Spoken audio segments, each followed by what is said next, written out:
We are on the topic of truth this week. Small t truth, maybe versus capital T truth, maybe not. But the way I'm going to talk about it today is that more recently I've been listening to and reading a lot of Buddhist teachers, but I really don't want to quote them. Um, I'm really processing what they're saying, and I'm trying to find my own words within the ideas that they're presenting, and how they meet my ideas and how I would put them into action, into speech or in action. And during times like this, I do have a hesitation to record my talk. So we talked about this a little bit yesterday about not recording, um, because my thoughts are more scattered. During times like this, I not looking up verification for my hypotheses. I'm going to present and talk about things as I see them, as I'm starting to see them, as I may not see them tomorrow. And I really have this internal sense of being in process, and I can't speak from authority. And now the authority that I'm looking at is not this like authority, like what's correct and right for everybody, but that inner authority that we feel when we know something more deeply. It feels like there's a kind of ground I can stand on, not permanent, but more solid than how I feel today. With the ground feels a little bit more bumpy, shaky, um, more like I really don't know. I'm kind of again musing with something within myself, batting some things around. So, where I'll start with something that stayed with me after a meditation and reflection conversation the other day, not at this group, it was at another group, but I had spontaneously put something together from hearing someone talk about their experience. And I put it together for Herb, for us, but it just kind of came out. And I said, when our inner world and our values are in conflict, it is actually, um, and I didn't say it this way, but unethical. Like it's actually an ethical direction to put our inner world, our inner understanding, and our values together so that they're more congruent, so that we can act more within um, our inner world, our inner values. I said it really well at the time. She was like, "Oh, that's great. Who said that? Can I read the book that, where did you get that?" And I'm like, I said it. But sometimes you have to quote others to give it more validity.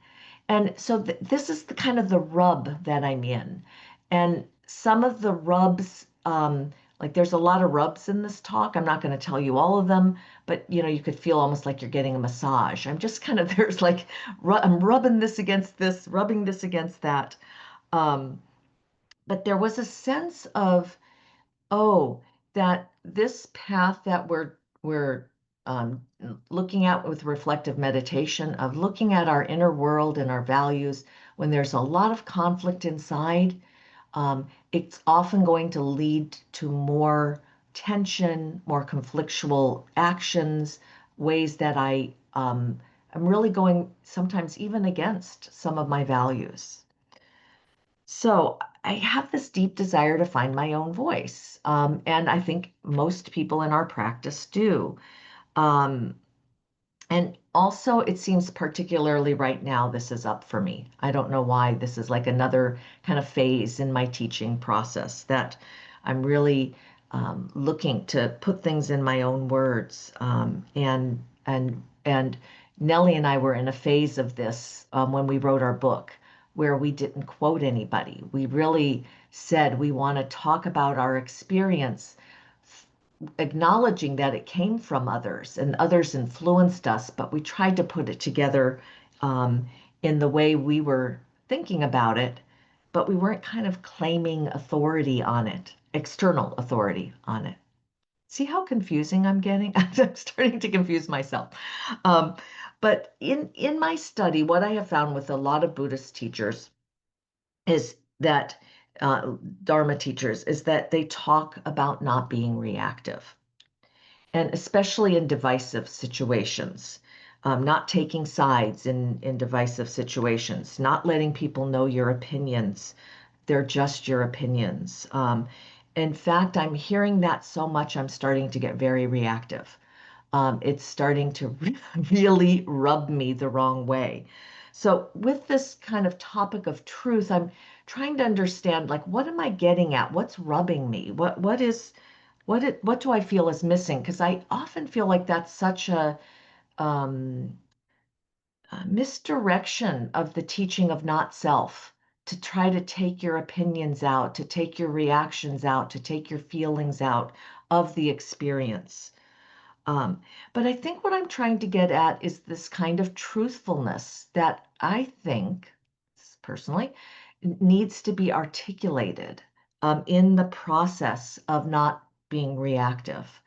And if you leave this out, people are not going to really look at truthfully at what they're experiencing.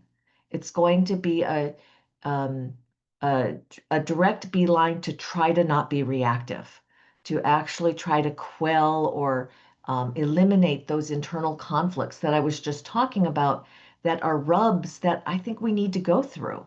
Um, in fact, I mean, we don't need to do them all publicly, but there is something about being recorded right now with this while I'm kind of rubbing up against this that is, kind of humbling and vulnerable, like in this kind of um, years longs of teaching that, here this comes up again.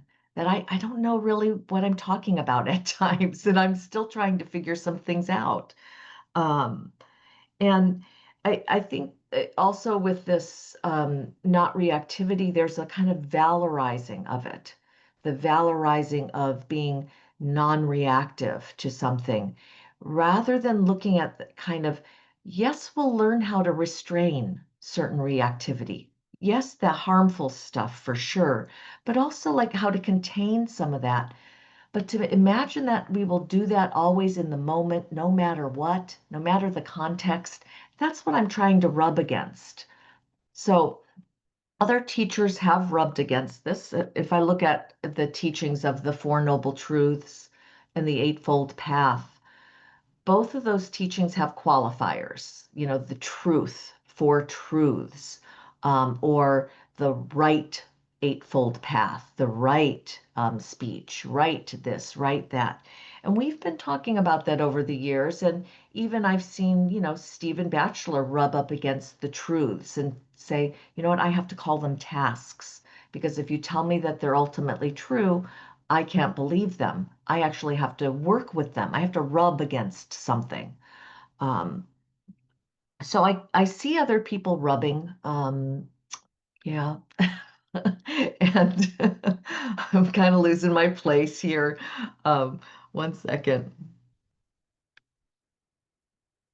Well, maybe as a Dharma teacher, you wouldn't be surprised that, I'm rubbing up against Satya, truth, and Samma, right, that really trying to distinguish some of the overlaps and distinctions between these two Pali words and what they mean and where they're placed in the teachings.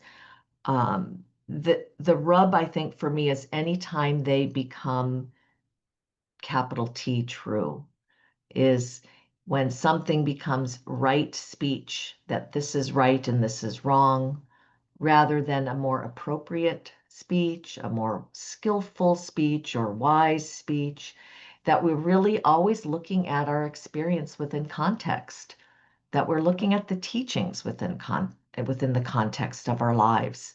And I think this idea that we're going to be not reactive takes it out of the context and seeing that at times we're going to be reactive, and actually that reactivity will help us and take us somewhere.